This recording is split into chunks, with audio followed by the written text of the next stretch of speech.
All right, so tonight I started Mark 9, read all the way up to 13, and basically what happens in this portion of the Bible is so Peter, James, and John, three of Yeshua's disciples, go up onto a high mountain with him, and he transfigures. So transfigured basically means to change physically in some sort of way.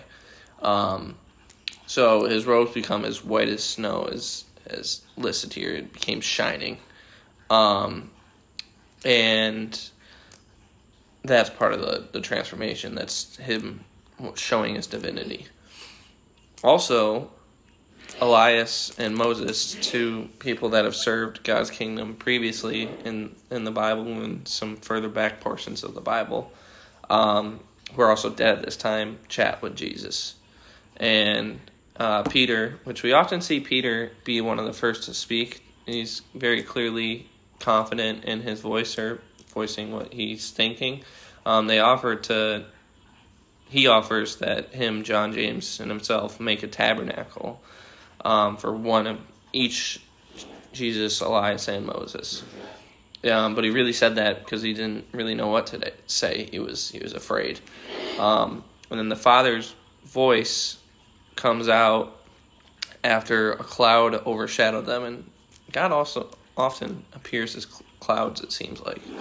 And he said, "Hear my son." So he's basically saying, he says, "This is my beloved son, hear him." So yeah, he's basically saying, hey, listen to what my son is teaching you, because he's teaching you some important things. And suddenly, only Jesus was there with them after he was said that, and they head down off the mountain.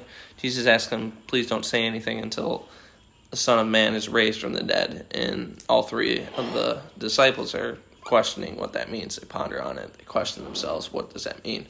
And they ask him why it was said that Elias came first.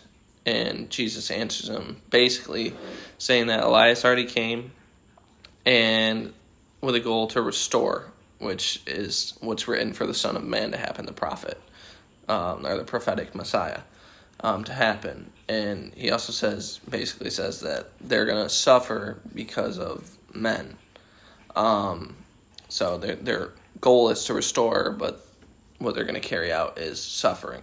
And it's kind of interesting how they ask him the question, and he doesn't really answer it. He kind of steers them into another path. And that's kind of interesting how he answered the question very similarly there.